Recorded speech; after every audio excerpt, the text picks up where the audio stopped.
Hello there, and welcome to an FFUK video special with me, Chris, and I've got some special guests this evening. It's a little later than we'd planned, and I've had an extra beer or two than I'd planned.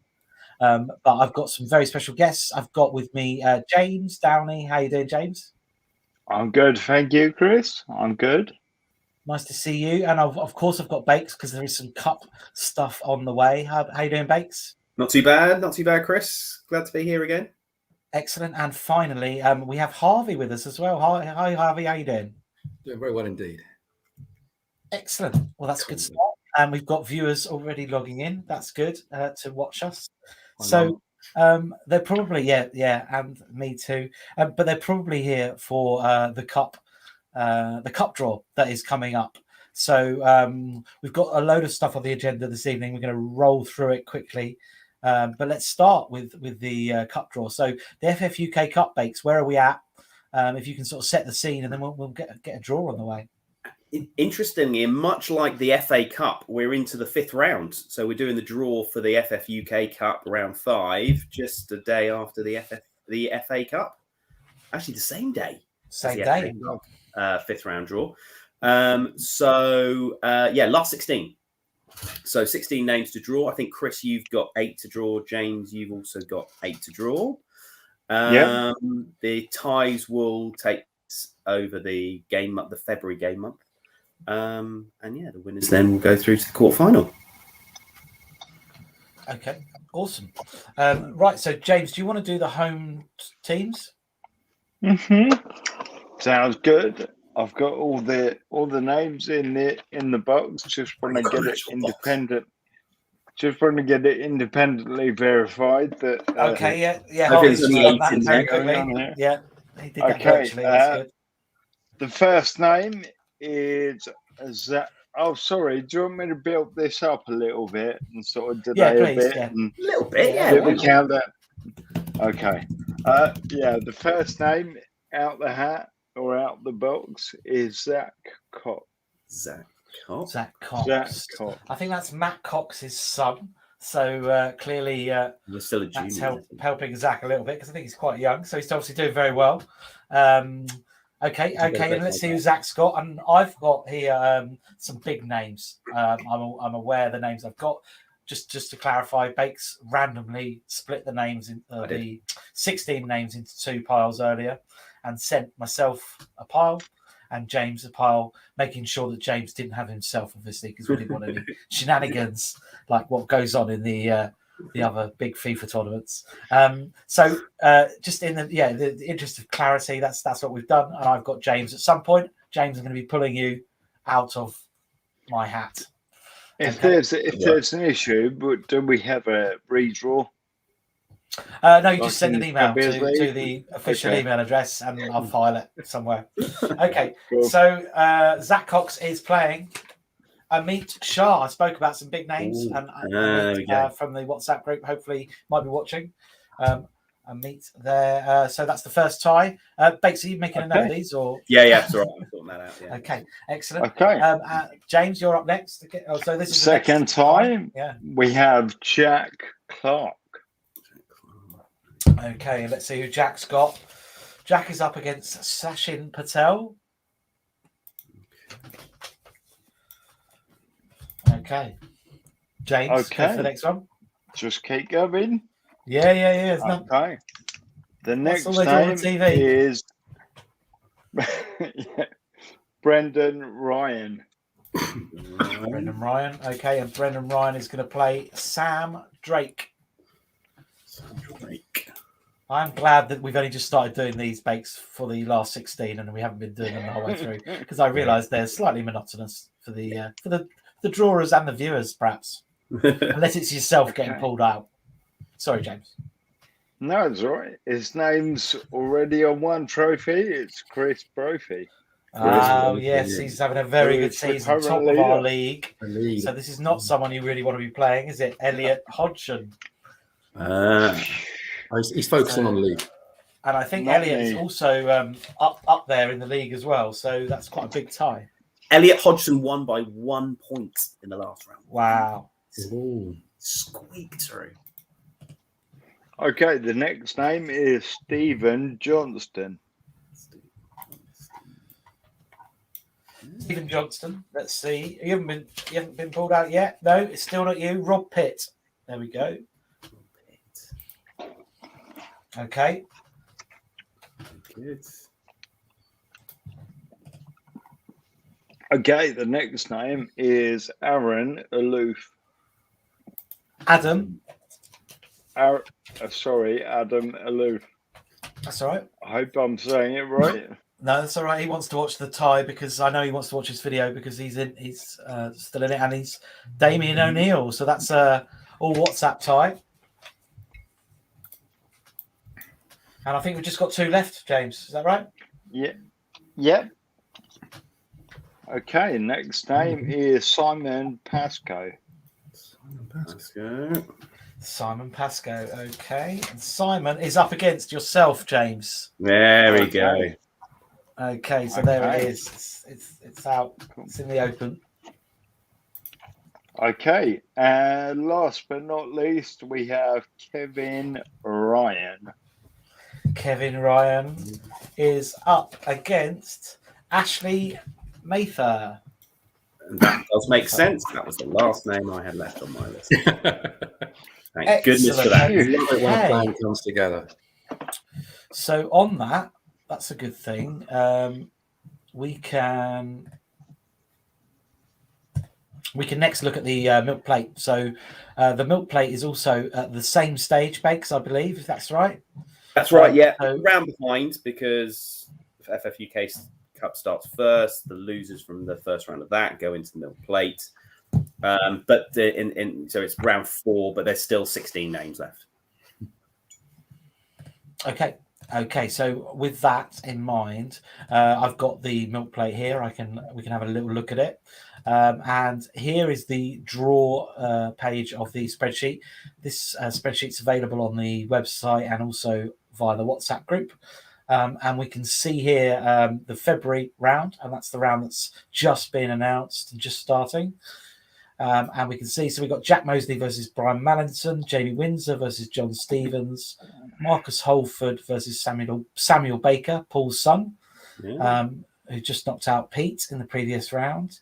Then we've got Jamie Cooper versus Chris Smith, Dan McBrearty versus Toby Gleitcher, John Harper versus Andrew Fogarty, Paul Marshall versus Neil Stewart, and Andy Heath versus Neil Goodwin. So that is the draw for the round 4 of the milk plate. Obviously, we'll get that up on the website in the next few days so that it's up to date on there.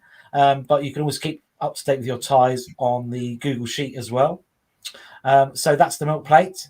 So I'm not really in the cup, so it's hard. Sorry if I don't sound very interested in it. But once you're out, it doesn't sound very interesting, does it? It's like, oh, here's another tie, here's another tie, here's another tie that I'm not in.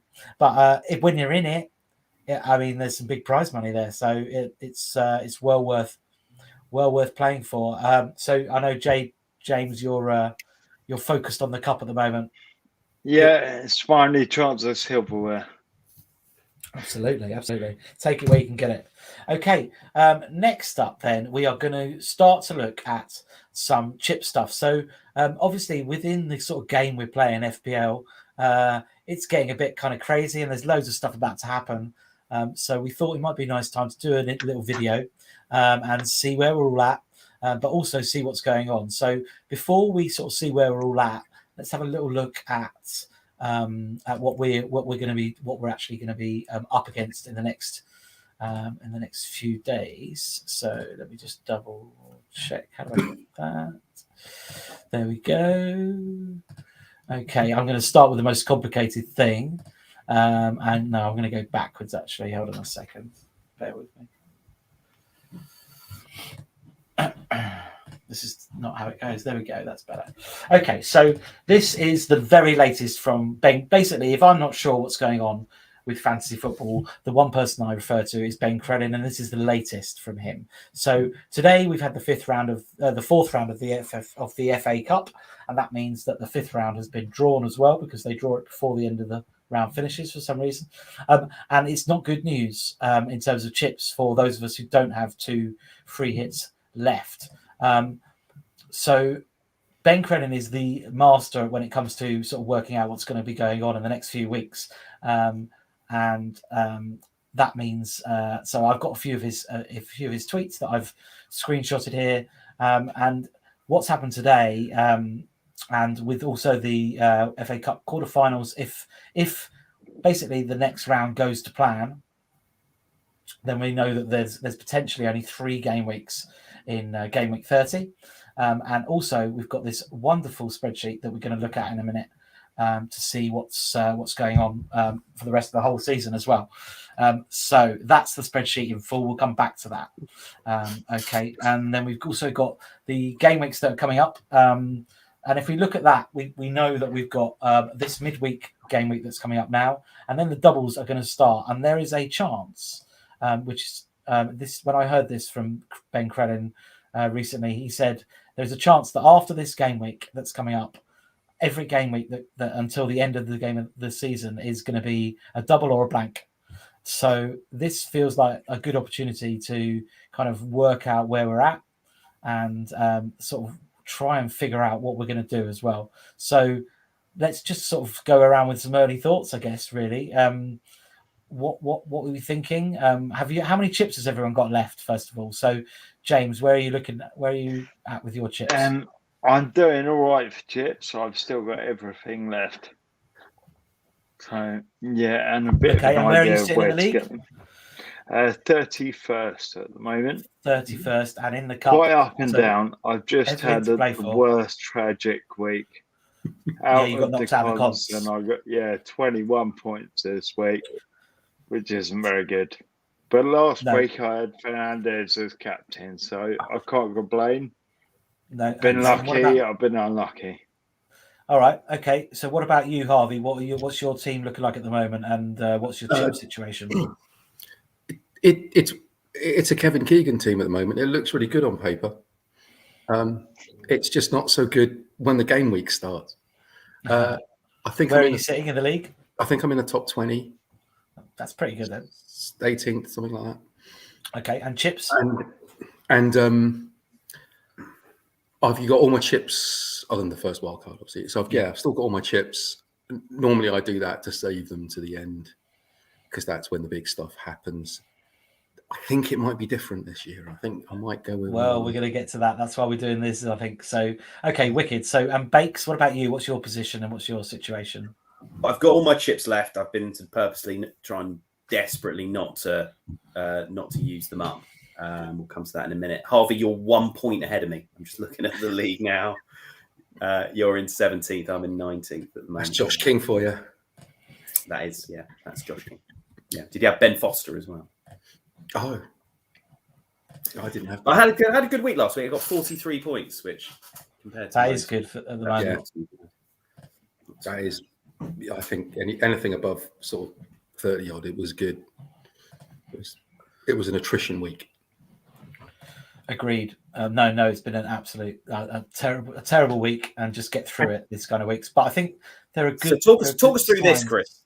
This is the Matrix. This is literally the Matrix. If you're a fantasy football player, this is the Matrix. Just imagine all these numbers and things are coming down faster in green, and that's basically the Matrix, isn't it? So this is Ben Crellin's masterpiece, and this is what he sort of puts out for free. And off the back of this, he makes a career out of people signing up for his spreadsheets, which is mind-blowing in itself. But let's leave that for another day. And this shows basically every game week what's happening and what potentially can happen. That's when it gets a little bit tricky, because obviously there is fact and there's predictions. What I would say with Ben is he is really good at the predictions. Sometimes the games get swapped around, but if there's a position where there's a game to go in, it tends to happen. He seems to have nailed it down over the last few years. He's as good as we've got in terms of a way of looking forward into the future of what can happen. And essentially, the next few weeks aren't too complicated. We've got a very simple blank double with Man United, and Man United have got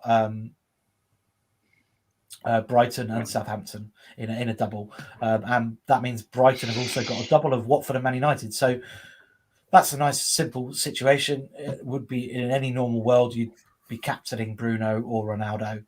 In a normal world. But maybe Man United aren't quite on form. But then it gets really interesting because that's when the game week afterwards, we've got this big double. And in that double is a Liverpool double that's as good on paper as you're going to get. So straight away, you're looking at what chips you might be wanting to use on that game week. But then the following game week that comes in straight away after that is the one where there's no Chelsea and Arsenal and Liverpool and one other team as well. Leicester because of the Carling Cup final. So it's basically just the shit is just about to hit the fan in terms of game weeks and what's about to happen. And we've got to kind of somehow react to all this. And as soon as you see Liverpool against Norwich and Leeds at home, I find it very hard not to think that there will ever be in the history of fantasy football in the future a better game week to triple captain Salah than those two games. Can anyone convince me? Yeah, can anyone convince me otherwise on that? No, it's been my plan for several weeks. So the only alternative would be if your team's just not set up for those 8 teams who've got a double, and you fancy free hitting to get as many of them in your team as possible, because you obviously can't free hit and triple captain at the same. That's the only thing I can. But aren't they teams we've all got 5 or 6 players in at least already? I think almost every team's going to have at least 5. I've got 5 at the moment. I kind of feel like I'm under. I think I've got covered 5 in terms of those doubles. I'm exactly where Bakes has said. So I think I'm not going to triple captain.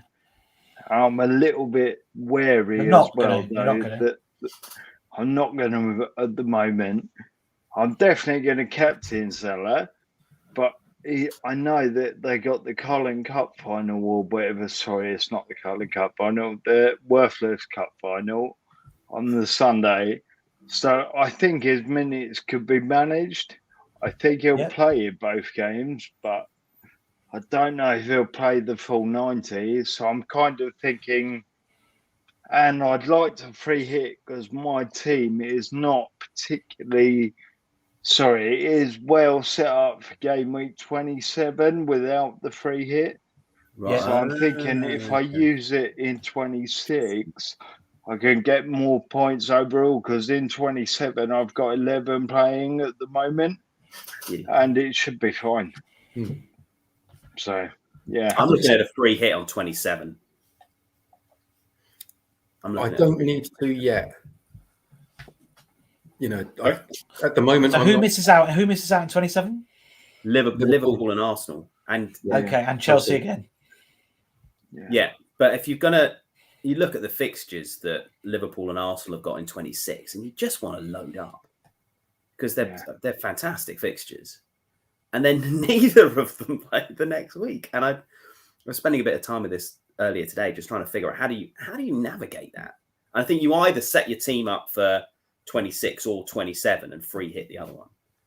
I can't. Do you think this is just the reason we've got this conundrum is because normally in FPL you have 3 double game weeks or a couple at the end of the season, and it's all about playing your wild card and your free hit and everything's fine.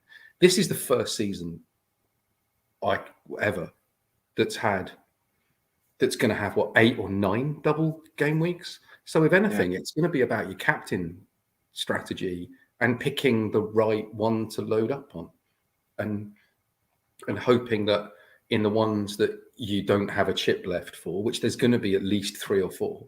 A couple have gone already. If you can navigate them and get your captain right, it might cover you for the points that the free hits are getting. And I think it's the bench boost. I think that's going to be the big difference this year.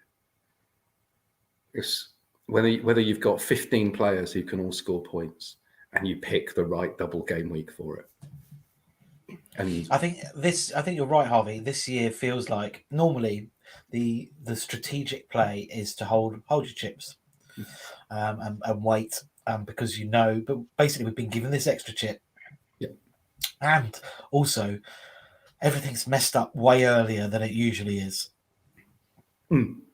So there's sort of double whammy, really, whether I don't know what the answer is, and I think that this video is never going to give you the answers. It's just hopefully going to let you at least know what the questions are, and you can attack this next sort of 2-3 game weeks with chips and do really well out of it. You can also attack this next 2-3 game weeks without chips and survive. And that's the two kind of options, I think. Or you can sort of do a combo and just, maybe just lay the one. I'm kind of thinking at the moment, I might just lay the one chip down. But it feels very hard for that one chip not to be the triple captain on Salah, because I can navigate everything else. The other alternative is to go free hit in 27 and load up on. But I've got at the moment 2 Liverpool, 1 Arsenal, no Chelsea, no Leicester, so it's not really a big problem. When you're thinking about getting a third Liverpool player in though, for sure, I'm going to for the double. I'm going to get Salah back for the double, and it will be at the expense of a Tottenham player, I think. Unfortunately, it's the only way I can do it. But those kind of decisions are sort of just team dependent. It's the chip thing. I think is fascinating because, as I say, in previous years, I'm looking at 34 as a time to start really being in the chip zone, whereas at the moment we're talking about maybe 20, 26, 27, both being chip weeks, possibly. Quite easily you could do back-to-back chips and still be left within quite a healthy position, having 3 chips back. And I don't think that's a bad position to be in. And that would be really attacking this next section. And then obviously 30 is the other one that's sort of not far away. But that has been really, in some ways good or in some ways bad, depending on which way you look at it. We're looking at it could well be that there's only 3 fixtures, maybe 4, but certainly just 3 fixtures for 30. So that one is another one where you start thinking, is that the free hit week? But I sort of don't know whether a free hit on a weak game week like that is ever worth it. You're using a chip up for a low score, probably. The chips have got to be held back for those weeks where you can. I will take this one to my grave. Last year I bench boosted for 49 points. And that is what it should be about, maximizing those in those doubles, using the free hit or the bench boost or the triple to get those kind of scores. That I don't know. You're not always going to get that, but you can hold on too long as well. Last year I got to week 36, realised I hadn't played my second World Cup. I didn't need. And then you end up just taking it for the sake of it, which is a terrible thing to do. I think I played it because I had it in week 38. I think it was the wild card of the free hit. I played it because I had it in week 38, and I basically put 7 of the same players back in. And I think that what I learned was that there were opportunities that I should have done it earlier. And so this year I'm going to get those opportunities because every week could be a double game week. And I think it's going to be about, if I feel that there's a really good captain choice, it's swapping that premium so that I get the right captain, and then I play a chip to maximize it. I think that old school kind of approach of you wait till you get the big double game week, which is usually either week 36 or 37 historically, and you wildcard the week before and then you bench boost in that week. Yeah. I just can't see that anybody, by the time we get there, I just don't think people will just have their chips left by then. Not just that. But if they don't, then we might be able to make a 50-point gain. That's the thing, isn't it? If they don't, I mean, you're going to be. What if you lost? What if you lost in the run up to that by not having used them before? That's the thing. Also, it's the psychology thing. If you're not really patient, and I know I'm one of those weird patient people. If you're not really patient and you look at it and you go, "Oh, I'm 120 points off the top," and you forget that they've played 4 of their chips by week 30, and you haven't played any of yours. And you forget that those might make up most of those points. You start taking hits. You start going, "Oh, I'm a bit behind. I'll get that extra player in for that week, and I'll take a hit, and I'll take it." And all you're doing is taking points off your score, rather than just playing a chip and backing yourself. Do you think you'll be taking hits over the next 2 or 3 weeks to navigate? I think 25 to 27. Sorry, I don't think I'll take a hit this season. You haven't taken a hit yet. You're a rarity. You're a rarity, Harvey. No, I don't. I'm certainly going to take it. I'm definitely taking one. Definitely. I had a horrible year about 2 years ago where I took about 16 hits or something, and I just watched myself get lower in the ranks and lose leagues, and I thought, no, I'm not doing it again. I'm gonna have a plan to get a player in, and if I really feel like I should take a hit, I literally look at it as a 1 week. It's like, well, do I think that player's definitely scoring 6 points this week or more? And if I don't think the answer is yes, I don't do the hit. And what about chips then in the next? Are you looking at chips? Yeah, well, I'm triple captain, definitely. You are going to do that. Norwich Leeds, Salah. Yeah, it does feels like if you don't do that and he fires, you will be like, why the hell? I think he only has to fire against one of them. One game he has to get to a double return, and that's you're happy. That's it. The risk of not. I look at the loss. What's the risk of not, Bakes? I don't. What risk of not? He's going to have 250% effective ownership. So if you don't, yeah, and everybody else is on him, and he goes crazy, you're not getting it back. You can't. Yeah, but you got to back yourself. I don't think he's going to go. I think they're pretty easy games that Liverpool are going to win without him. So But JD, they could do one of those teams 5 or 6 easily, mate. And he's done it so many times before. Yeah. But so why are you going against it? Why are you going? Because I'm in the position that I want to make the ground up in all my mini leagues. I'm sort of close, not quite there. And if he doesn't go off, I'm in such a good position, still having my triple cap. But who are you going to triple captain later in the season that have got a better chance than that? That's my question, I guess. And probably Ollie Watkins in one of Villa's double game weeks. I love Ollie Watkins. I'm only joking, but there's going to be loads of double game week opportunities with players. They're going to be nailed on to play 90 minutes both games. Mm-hmm. I just don't think Salah will play 90 minutes both games with the League Cup.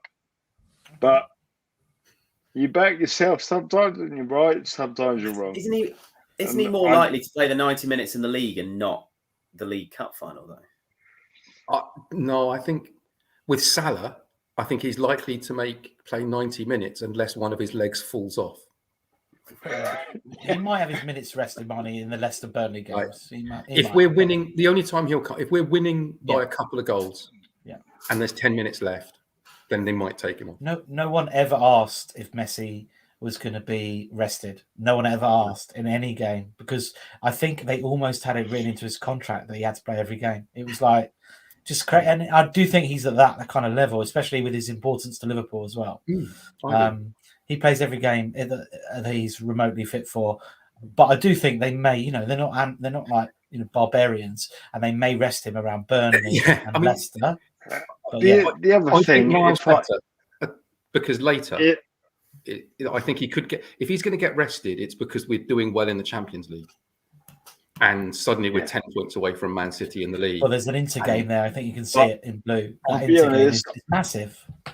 I'm also in the position where week 26 will be the best for me to free hit in. So I can't play both chips, obviously. No. Yeah. So you're going to free hit in that double, and you're going to just load up on those. Unless they announce more games for 27, which they might do. They might do. They're talking about Burnley might get added. Burnley. They might add Villa and Burnley, but I'm guessing you've got 3 Villa players in your team anyway. I haven't actually. Oh, not at the moment. I've got 2. Wow. I've got 2. Okay. I've got 2. Burnley? Any Burnley? No. Don't be silly. Don't you say that? You talk like that, JD, but we're all going to have Burnley players in our team. Give it 5-6 game weeks. Yeah. We're definitely. We'll all have Pope and Weghorst without doubt. It's happening. I like that you back yourself. I really do. And I think that actually fantasy is about, you make a decision, you realize it's a good decision and you're happy with it. And then whatever happens, it's kind of irrelevant. You're happy with your decision. And I made one about Fernandes the other week. Literally nothing pointed to him doing anything. So I didn't do anything. and something happened. Oh, yeah. I would make the same decision 100 times and be happy with it. I would as well. We have to back ourselves. We have to. But what my strategy is slightly different, James. So I think often we're behind. Let's be serious. There's only ever one of us that's on the top of these things. So we're often the people chasing the lose. I think you're much better off going, there are 15 weeks left. If I can catch 3 points up every week for 15 weeks, then I'll get above them. And you don't need to do that with crazy captain choices. You do that by having Maddison instead of Martinelli, or you're doing it when or the other way around. I'd say the other way around. Yeah. Sorry. Yeah. You do it by you take risks where it matters less. You don't take risks with your captain. You go. Yeah. That guy's nailed on. The whole world's having him. I'm going to put it in. There's definitely a place for having your favourite players. But Salah's still going to be my captain. Yeah, just not my, you just got to be sensible. Exactly. Captain. Yeah, okay, might cost me 20 points. You can have treble Villa, but it might cost me 20 points not having the triple captain. But if I free hit that week, I think I should get more than 20 over the team that I've got. Yeah, it's a good shout. Yeah, my personal thought is just, it's like you've got to play your triple captain, and I think that's the week to play it for me. I can't remember ever being in FPL. Yeah, playing the week best fixtures defends at home. And I mean, you could maybe pick one fixture better there, but as a combo, that's Norwich and Leeds at home. I mean, after watching no new manager bounce, nothing. Yeah, after watching some of this afternoon's game, I wouldn't mind Norwich and Leicester as the double. Leicester look pretty poor as well. Yeah. We might not beat Leicester, but we'll score 7.